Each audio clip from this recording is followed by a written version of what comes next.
Hello दोस्तों, मैं दिनेश चौधरी आप सभी का स्वागत करता हूं आपके अपने YouTube channel PSC by DC sir. इस चैनल पर हम निशुल्क शिक्षा के माध्यम से मार्गदर्शन करते हैं। सोशियोलॉजी हमने मुख्य परीक्षा के लिए पढ़ना शुरू किया और अब हम तीसरी यूनिट तक पहुंच चुके हैं। लगभग 38-39 लेक्चर हम इस वीडियो सीरीज में बना चुके हैं जिसमें हम सोशियोलॉजी पढ़ा रहे हैं। चलिए आज के टॉपिक पर आते हैं। आज हम ग्रामीणवाद पर बात करने वाले हैं। चलिए शुरू करते हैं। सबसे पहले भगवान श्री गणेश का नाम लेकर श्री गणेशाय नमः बोलते हुए और मेरे शिक्षक श्री सुरेश पटेल सर को याद करते हुए हम मूल विषय पर आ जाते हैं। इससे पहले आज आदिवासी दिवस है। इस आदिवासी दिवस की आप सभी को विशेष शुभकामनाएं। चलिए मूल विषय वस्तु पर आ जाते हैं। हमारा जो टॉपिक है ग्रामीण समाज के अध्ययन के उपागम, और उस अध्ययन के उपागम में दूसरा पॉइंट लिखा हुआ है ग्रामीणवाद। पहला पॉइंट ग्रामीण शहरी अंतर हम पढ़ चुके हैं। पॉइंट टू पॉइंट पढ़ना एक स्टूडेंट की या एक अच्छे स्टूडेंट की पहचान होती है। वे लोग जो कि दूसरे के अनुसार चलते हैं, दिशाहीन होकर केवल पढ़ते हैं, वे अपने लक्ष्य को प्राप्त नहीं कर पाते। लक्ष्य तक पहुंचने के लिए एक निश्चित रास्ते पर चलना होता है और निश्चित रास्ता है सिलेबस। इसलिए सिलेबस पर चलना ही जरूरी होता है। सिलेबस में टॉपिक दिया हुआ है ग्रामीणवाद, जिस पर आज हम फोकस करने वाले हैं। चलिए शुरू करते हैं। सबसे पहले ग्रामीणवाद हम समझे, उसके बैकग्राउंड में ग्राम क्या होता है, गांव क्या होता है, ग्रामीण क्षेत्र क्या होता है, या गांव क्या होता है। गांव, मैं इसे गांव लिख दूं तो गांव ज्यादा आसान शब्द है, बोलने में आसान रहेगा। गांव क्या होता है उसकी परिभाषा देख लेते हैं, फिर ग्रामीणवाद पर चलेंगे। ग्राम या ग्रामीण समुदाय वह क्षेत्र है जहां कृषि की प्रधानता होती है, प्रकृति से निकटता होती है, प्राथमिक संबंधों की बहुलता होती है, जनसंख्या की कमी होती है, सामाजिक एकरूपता होती है, गतिशीलता का अभाव होता है, दृष्टिकोण और व्यवहार में सामान्य सहमति होती है, आदि विशेषताएं पाई जाती है। उसे ग्रामीण समुदाय कहते हैं। यहां मैं आप लोगों को स्पष्ट कर दूं कि जो सोशियोलॉजी के अन्य टीचर्स या प्लेटफॉर्म्स हैं या नोट्स अवेलेबल हैं आज की तारीख में मार्केट में, उनमें इस टॉपिक को थोड़ा गलत तरीके से प्रेजेंट किया गया है। समझ लेते हैं कैसे गलत प्रेजेंट किया गया है। देखिए, दो अलग अलग कॉन्सेप्ट होते हैं। एक ग्रामीण समाज एक अलग कॉन्सेप्ट होता है, ग्रामीण समाज अलग कॉन्सेप्ट है, और ग्रामीणवाद अलग कॉन्सेप्ट है। इन दोनों को समझिए। ग्रामीणवाद में ये जो वाद शब्द है, ये वाद शब्द होता है विचारधारा के लिए उपयोगी। क्यों, किस चीज के लिए उपयोग किया जाता है? विचारधारा के लिए।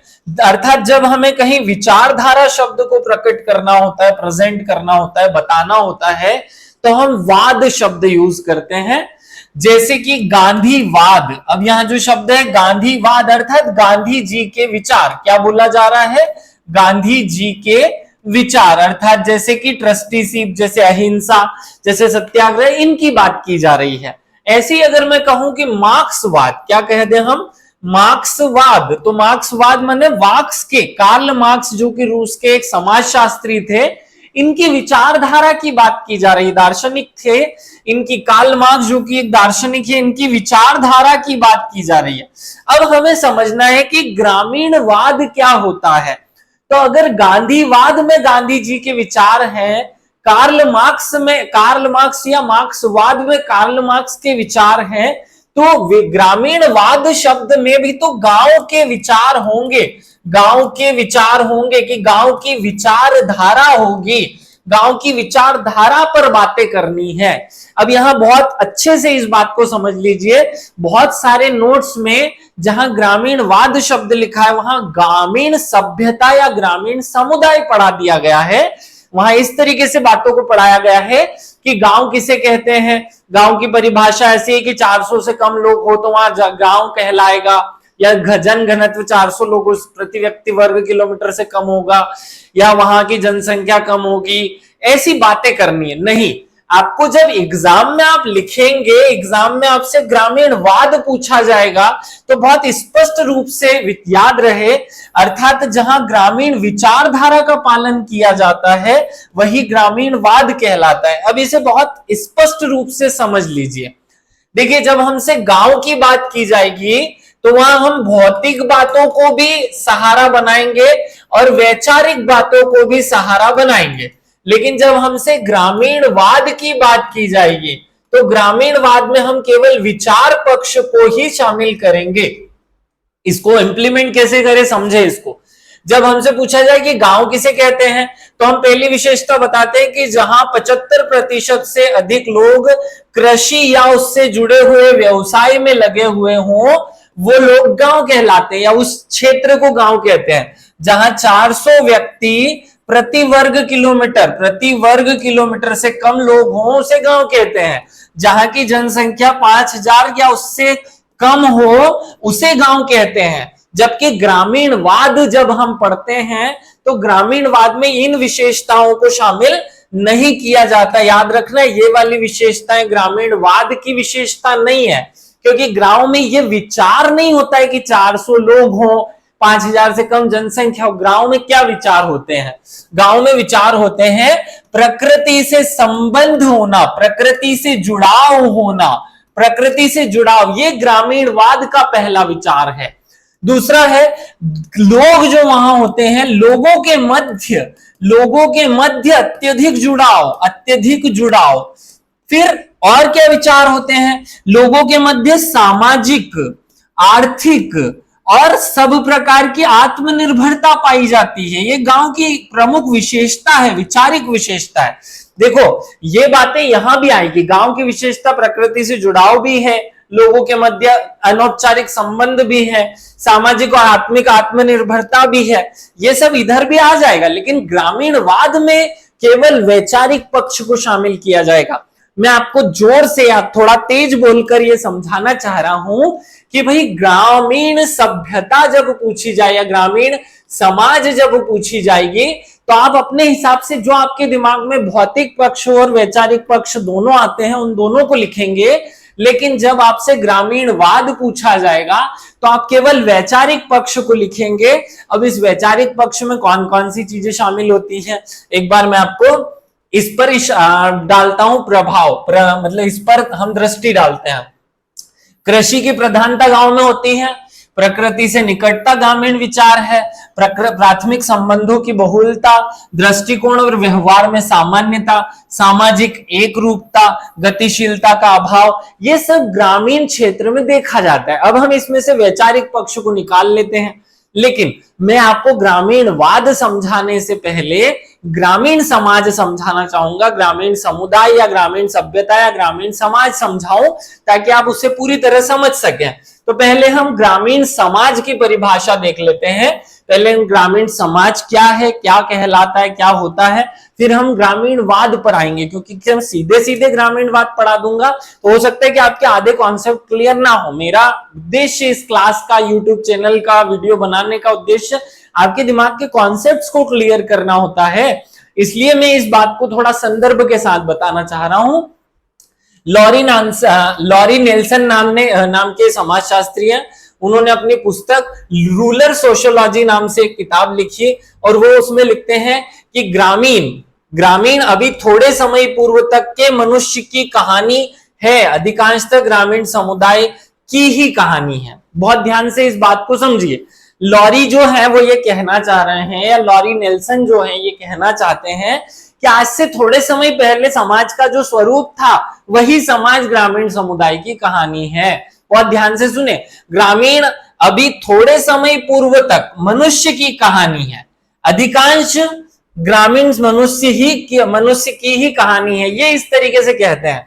मानव जीवन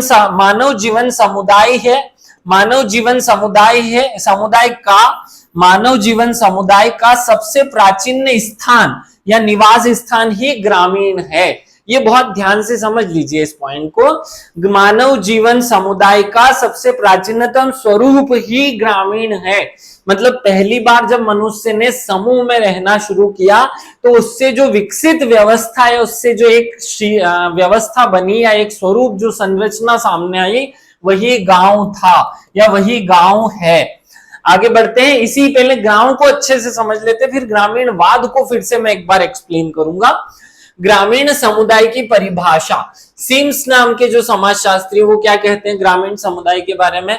समाजशास्त्रियों ने ग्रामीण समुदाय शब्द को कुछ ऐसे विस्तृत क्षेत्रों तक सीमित कर देने की बढ़ती हुई प्रवृत्ति को कहा है जिनमें सब या अधिकतर मानवीय स्वार्थों की पूर्ति होती है। बहुत ध्यान से सुनिए, कहना क्या चाहते हैं सिम्स। जो सिम्स है, सिम्स नाम के जो समाजशास्त्री वो कहते हैं कि जहां मानव के सभी स्वार्थों की पूर्ति हो सकती है, उसी संरचना को हम कहते हैं, क्या कहते हैं हम, गांव कहते हैं। ऐसा वो कह रहे हैं।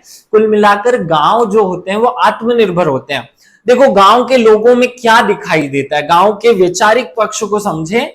गांव का एक आदमी अपने खेत में अनाज उगाता है, उसी खेत के एक छोटे से हिस्से पर वो दाल और सब्जियां भी उगा लेता है।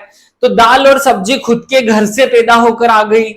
फिर मटका उसी गांव में बनाने वाला कुम्हार है, लोहार उसी गांव में रहने वाला एक व्यक्ति है जो लोहे की वस्तुएं बना देगा। ऐसे नाई नाम का एक व्यक्ति है, नाई प्रकार की प्रजाति के कुछ लोग हैं जो बाल काटने का या सुंदर बनाने का काम कर देंगे। इस प्रकार गांव के लोग जो है वो अपने आप में आत्मनिर्भर है। तो भारतीय आत्मनिर्भरता की जो प्राथमिक इकाई है वो उसे हम गांव कहते हैं। ये वैचारिक पक्ष जो है उस पर आना है, लेकिन अभी चलते हैं आगे। पहले गांव समझ लेते हैं, फिर ग्रामीण के वैचारिक पक्ष पर आएंगे। एंडरसन के अनुसार एक ग्रामीण समुदाय वह क्षेत्र है जिसमें निवास करने वाले लोगों की सामाजिक अंतःक्रियाएं संख्याएं सम्मिलित हैं, जिनमें वह खेतों के चारों ओर बिखरी झोपड़ियों या ग्रामों में रहते हैं और जो उनकी सामान्य गतिविधियों का केंद्र है। तो आपको यहाँ परिभाषा याद करने की जरूरत बिल्कुल नहीं है। यहाँ मैं समझाने की कोशिश केवल ग्रामीण समाज कर रहा हूँ। ग्रामीण समाज कैसा होता है? ग्रामीण समाज ऐसा होता है कि जहाँ लोग आपस में सामाजिक अंतःक्रिया करते हुए रहते हैं और एक खेत के आसपास बिखरी हुई झोपड़ियों के ही उनका मूल निवास होता है, उसे ही हम गांव कहते हैं। इस तरीके से प्रेजेंट किया जा रहा है। और आगे बढ़ते हैं। श्रीवास्तव जो है वो भी एक समाजशास्त्री है, वो लिखते हैं कि ग्रामीण क्षेत्र वहां है जहां लोगों की प्राथमिक उद्योग में लगे हों, अर्थात प्रकृति के सहयोग से वस्तुओं का प्रथम बार उत्पादन करते हो, वही ग्रामीण क्षेत्र है। अतः अलग अलग समाजशास्त्री अलग अलग नजरिए से गांव की परिभाषा देने की कोशिश करता है। कोई गांव में होने वाले धंधे के आधार पर, कोई गांव में होने वाले काम के आधार पर, कोई गांव में पाए जाने वाले संबंधों के आधार पर, तो कोई गांव का जो निवास स्थल है या क्षेत्र है उसके आधार पर गांव की परिभाषा दे रहा है। हम एक थोक परिभाषा कह सकते हैं। इस प्रकार कहा जा सकता है कि ग्रामीण समुदाय एक निश्चित भौगोलिक क्षेत्र होता है। क्या होता है? ग्रामीण समुदाय एक निश्चित भौगोलिक क्षेत्र होता है। इसी में व्यक्ति निवास करते हैं तथा उनका मुख्य व्यवसाय कृषि होता है। उसी में वो लोग निवास करते हैं और उनका मुख्य व्यवसाय कृषि होता है। समुदाय में सामान्य जीवन व्यतीत होता है। ग्रामीण समुदाय में सामुदायिक भावना पाई जाती है। ये अभी तक हमने इस वीडियो में जो समझा वो था ग्रामीण समुदाय। अब हम आगे बढ़ते हैं, समुदाय की बजाय ग्रामीणवाद पढ़ने की कोशिश करते हैं। देखो बहुत ध्यान से समझना, मैं यहां बताने की कोशिश करूं कि ग्रामीण समुदाय जो है उसकी विशेषताएं और ग्रामीणवाद की जो विशेषताएं हैं। ग्रामीणवाद क्या होता है? अगर हम इसी को नगरवाद कह दें तो जहां नगरों के विचारों को अपनाया जाता है उसे नगरवाद कहते हैं। जहां गांव के ग्रामीण व्यवस्था के विचारों को, विशेषताओं को अपनाया जाता है, विशेषताएं अपनाई जाती है, उसे ग्रामीणवाद कहते हैं। तो ग्रामीणवाद की क्या क्या विशेषताएं जिनको व्यक्ति अपना लेता है? पहला विशेषता होती है कि जब व्यक्ति प्रकृति से जुड़ने की कोशिश करता है तो वह ग्रामीणवाद का पहला चरण पार करता है। जब वहां लोगों के साथ बहुत जुड़ाव की भावना से जहां जहां वो रह रहा है, जैसे गांव में आपने देखा होगा कि लोग जो गांव के हैं वो एक दूसरे को भाई समझते हैं, उन सब में भाईचारे का भाव है, जबकि शहर में, नगर में जो एक साथ पड़ोस में रहते हैं उन लोगों में भी कोई वैचारिक मतलब जुड़ाव नहीं होता है। तो ग्रामीणवाद और नगरीवाद में अंतर क्या हुआ? अंतर हुआ कि गांव में आपसी जुड़ाव ज्यादा है, नगर में आपसी जुड़ाव कम है। तो ग्रामीणवाद क्या हुआ?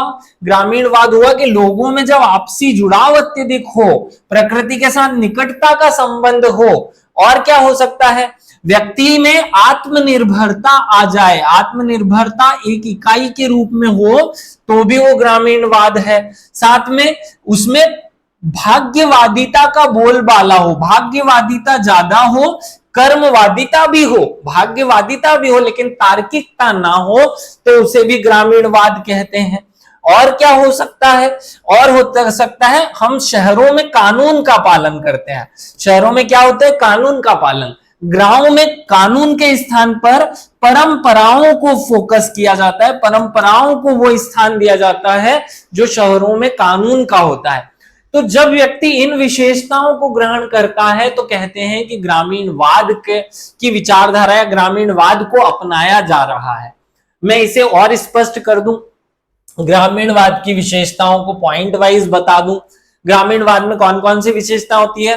प्रकृति के साथ अत्यधिक जुड़ाव या संबद्धता, बहुत ज्यादा गहरा संबंध हो जाता है व्यक्ति का जब प्रकृति से, तो ग्रामीणवाद है।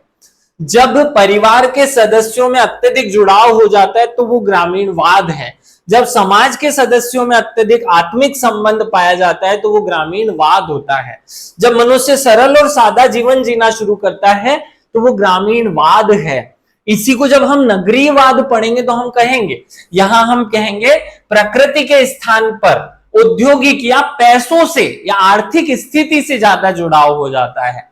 परिवार में औपचारिक के स्थान पर अनौपचारिक संबंधों की प्रधानता, अनौपचारिक के स्थान पर औपचारिक संबंधों का महत्व बढ़ जाता है। समाज से जुड़ाव समाप्त हो जाता है। यहां सरल और सादा जीवन है, तो नगरों में कैसा जीवन है? तार्किक और विशिष्ट जीवन जीने का प्रयास किया जाता है। देखो, गांव में सरल सादा जीवन है, इसको कैसे प्रेजेंट करेंगे? गांव में जो लोग जी रहे हैं उनको जीवन का लक्ष्य ये नहीं है कि वो एक लिम्बरगिनी खरीद लें या वो कोई रोल्स रॉयल्स खरीद लें, ऐसा उनके जीवन का कोई लक्ष्य नहीं है। ये भी लक्ष्य नहीं है कि बहुत बड़ा एक बंगला बना लें। उनके जीवन का लक्ष्य है खुशी और प्रेम के साथ पूरा जीवन जीना और भगवान को, अर्थात जो ईश्वर है उसको प्राप्त करना, ये उनके जीवन के लक्ष्य होते हैं। इसीलिए हम सरल सादा जीवन कह रहे हैं। सभी प्रकार से आत्मनिर्भरता होना, एक व्यक्ति गांव में अपने ही खेत में अनाज, अपने ही खेत में सब्जियां और उसी गांव के उसी खेत से प्राप्त होने वाले चारों से पशु का पालन और उसी से दूध और चाय बना लेता है। वो अपनी सारी जरूरतें लगभग पूरी खुद ही कर लेता है, या गांव के अंदर ही उसकी सारी जरूरतें पूरी हो जाती हैं, इसलिए इसे आत्मनिर्भर कहा जा रहा है। और क्या ग्रामीणवाद की विशेषता है? कानूनों के स्थान पर परंपराओं का महत्व होता है। अगर शहरी जीवन, शहरीवाद में क्या हो जाएगा? परंपराएं या मूल्यों या मानकों के स्थान पर कानूनों का महत्व हो जाएगा। समाज में परिवर्तन नाम मात्र होता है। ग्रामीण समाज या ग्रामीणवाद का ये एक बहुत विशिष्ट गुण है, विशिष्ट विशेषता है कि ग्रामीणवाद में किसका महत्व ज्यादा होता है? कानूनों का। परिवर्तन बहुत जल्दी जल्दी होता है। जैसे आपने देखा कि आईफोन का एक 14 वर्जन आया, फिर 15 आ गया, 16 आ गया, कंप्यूटर आया, फिर लैपटॉप आया, पाम टॉप आया, मोबाइल आया, जल्दी जल्दी परिवर्तन हो रहा है। गांव में परिवर्तन नाम मात्र होता है। जातिवाद का बोलबाला होता है और अत्यधिक कठोर नियम होते हैं। हमारे यहाँ आज भी ग्रामीण क्षेत्र में जाति से संबंधित बहुत कठोर नियमों का पालन किया जाता है। जो ढोली है वही ढोल बजाएगा, जो नाई है वही बाल काटेगा, बहुत सारे नियम बने हुए हैं। भाग्यवादिता को अत्यधिक महत्व दिया जाता है। रूढ़िवादिता का अत्यधिक प्रचलन होता है। मैं आप सब लोगों को 10 पॉइंट्स बता चुका हूं जो ग्रामीणवाद के हैं। बहुत ध्यान से समझिएगा, इस टॉपिक में बहुत गड़बड़ी इस प्रकार से है कि अधिकांश जो शिक्षक हैं उन्होंने गलती से, अब उनकी गलती है या जानबूझकर पढ़ा दिया या उन्हें याद ही नहीं था, ये गलत हो सकता है, कुछ भी कारण हो सकता है।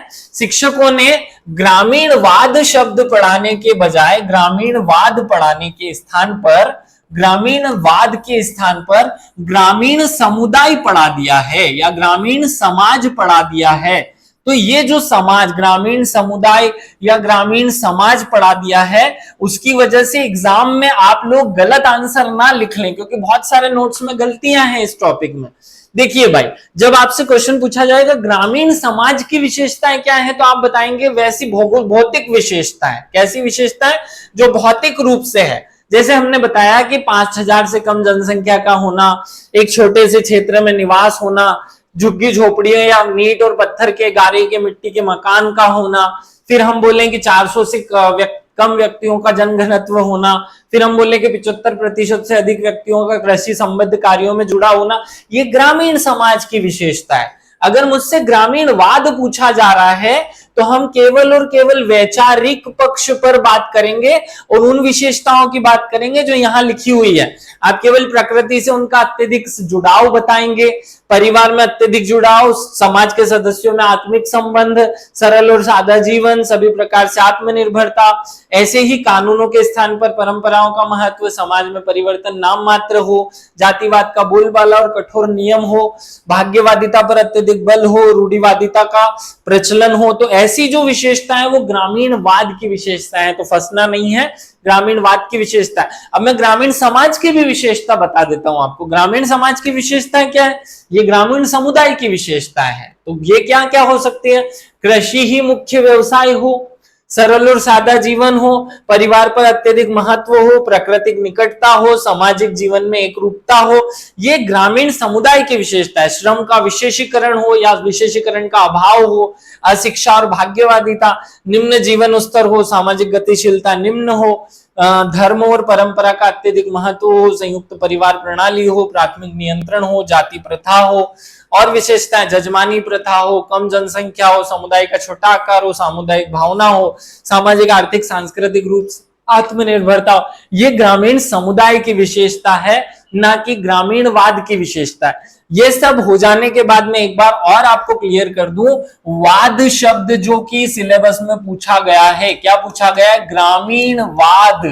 ग्रामीणवाद माने विचारधारा, वाद माने क्या होता है? विचार। तो जब गांव के विचारों को, जब गांव में पाए जाने वाले, गांव में व्याप्त विचारधारा को कोई व्यक्ति अपनाता है, कोई व्यक्ति अपनाता है तो इसे ही ग्रामीणवाद कहते हैं। क्या कहते हैं? ग्रामीणवाद। ये बहुत अच्छे से आप क्लियर रखें, इसमें कोई डाउट ना हो कि ग्रामीण समुदाय अलग कॉन्सेप्ट है और ग्रामीणवाद अलग कॉन्सेप्ट है। एग्जाम में इस टॉपिक से आपको 2-3 प्रश्न ही पूछे जा सकते हैं। 2 मार्क्स में ग्रामीणवाद क्या होता है, ग्रामीणवाद के लक्षण पूछे जा सकते हैं, ग्रामीणवाद की विशेषताएं पूछी जा सकती हैं। ऐसे 2-3 नंबर के, 2-2 नंबर के क्वेश्चन में 2-2 लाइन की बातें पूछी जा सकती है। 7 नंबर में क्या पूछा जा सकता है? 7 नंबर में पूछा जा सकता है ग्रामीणवाद की मुख्य विशेषताएं बताइए, वर्तमान में ग्रामीण व्यवस्था में आए परिवर्तन बताइए। तो क्योंकि ये ग्रामीण समाज हमें आगे पढ़ना है तो इस पॉइंट को हम वहीं पे क्लियर करेंगे। साथ में ग्रामीणवाद क्या है, वाद क्या है, इस पर बल डालिए या इसको व्याख्या कीजिए। इस तरीके से इस पर एक प्रश्न बन सकता है। बहुत ज्यादा इस टॉपिक पर आप माथापच्ची ना करें, खूब सारा पढ़ने की जरूरत नहीं है। जितना उस टॉपिक में पूछा है ग्रामीणवाद अर्थात ग्रामीण विचारधारा, तो कौन कौन से विचार पालन किए जाते हैं उनको रख लीजिए, कॉन्सेप्ट को समझ लीजिए, बाकी कुछ पढ़ने की जरूरत नहीं है। इस टॉपिक में खूब सारा रायता बखेरा कर लेने से हमारी चीजें बहुत विस्तृत हो जाती हैं और हम मूल टॉपिक से भटक करके आलतू फालतू की चीजें ज्यादा पढ़ लेते हैं। आलतू फालतू की चीजों पर ना फोकस करते हुए मूल विषय ग्रामीणवाद पर फोकस कीजिए। आप सभी को अगर ये टॉपिक समझ में आया हो तो मुझे कमेंट करके बताना ना भूलिए। जब 200 लोग वीडियो को देखते हैं, 300 लोग वीडियो को देखते हैं और 20 लोग वीडियो पर कमेंट करते हैं तो ऐसा लगता है कि 280 को समझ नहीं आया होगा इसलिए कमेंट नहीं किया। ये एक नेगेटिव इंपैक्ट डालता है हमारे कॉन्फिडेंस पर, इसलिए सभी कमेंट जरूर कीजिए। सभी को विशेष रूप से धन्यवाद। जय हिंद, जय भारत।